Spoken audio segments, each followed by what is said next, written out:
Hey folks, Srad here, welcome back to the channel. Thank you for watching.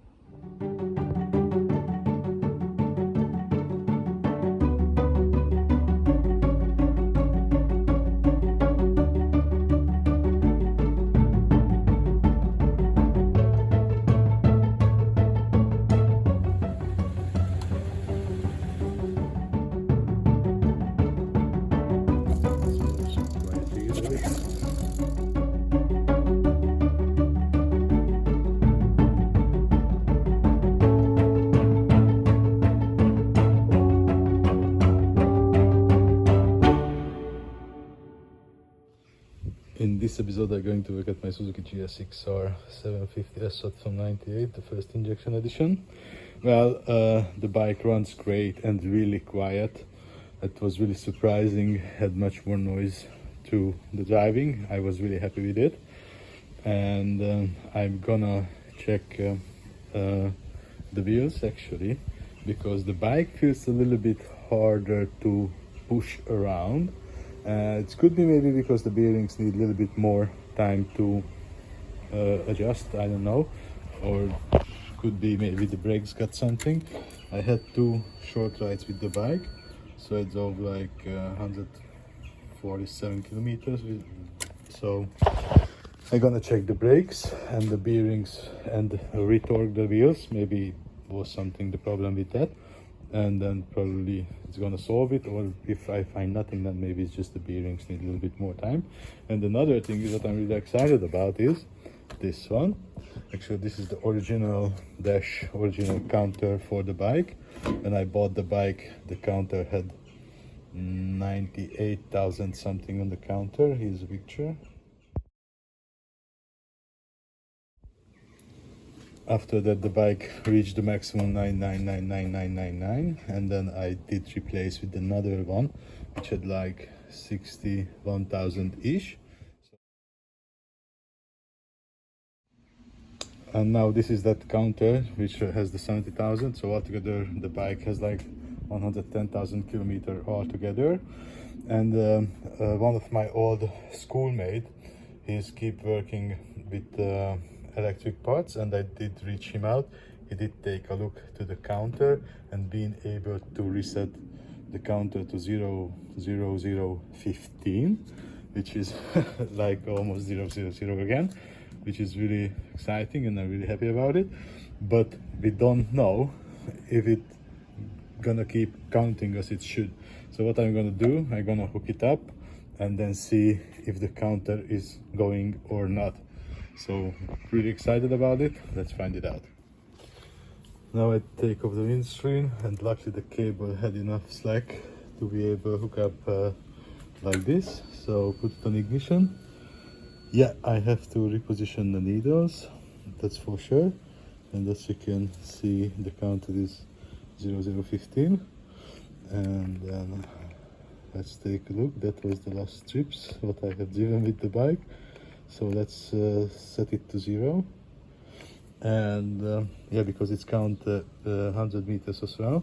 So just gonna start up the bike, put in a gear, and actually after a couple of wheel rotation it should show some numbers. So let's do it.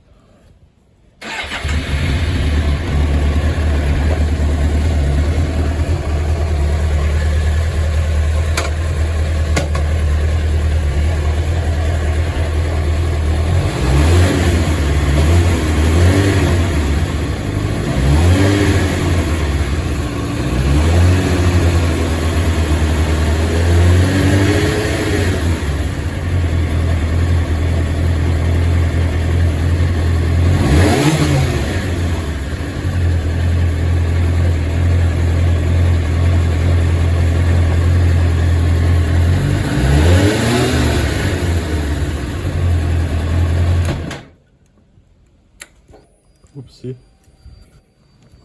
I forgot to put in the tube before I shut down the bike. But it's did caught.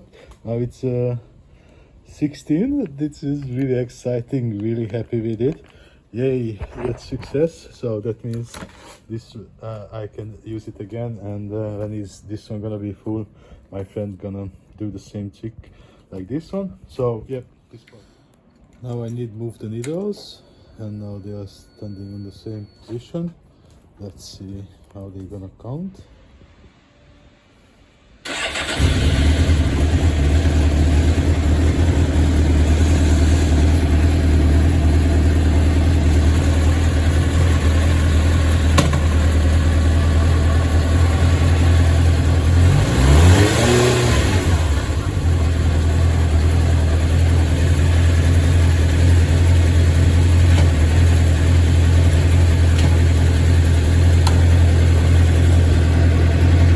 The RPM is a little bit incorrect, but this one I have to check later on. But so far so good. I still gonna adjust on this one. Now I put back the counter already, and I decided to check is there any code or not. And as you can see, there is no code C00. That means no any problem with the electric system, no any feedback. And that little dash is actually for the TPC, for the total position sensor, and it's on the middle. If it would be above or down, it should be adjusted, but it's on the right place, so this one is also good. Now I can complete the front and check the wheels. Now the front is complete. Let's start with the rear wheel first, because it's in the air already. First I'm gonna spin by hand. It feels actually this one, it feels really smooth, so I don't think this would cause the problem. It's no any resistance, and I can see there is some gap between the brake pads, so this one is definitely good. It moves quite easily. Yeah, this one is good. Then let's move to the front. Now the front is in the air, and ta-da! You got the winner. So this wheel is moving hard. So first I'm gonna lose up the brakes to see if that could cause the problem or not. Now the calipers on both sides are off, and yeah.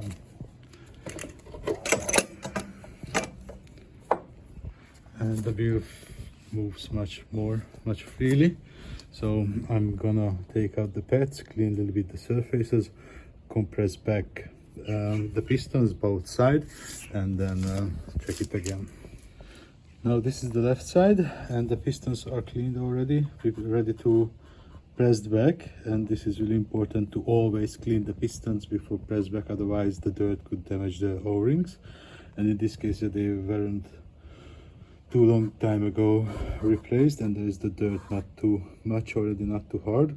It was a little bit of brake cleaner, and all the toothbrush was enough to clean them. Now I can compress them back, put back the pads, everything, and this side can go back, and can clean this one as well and press back.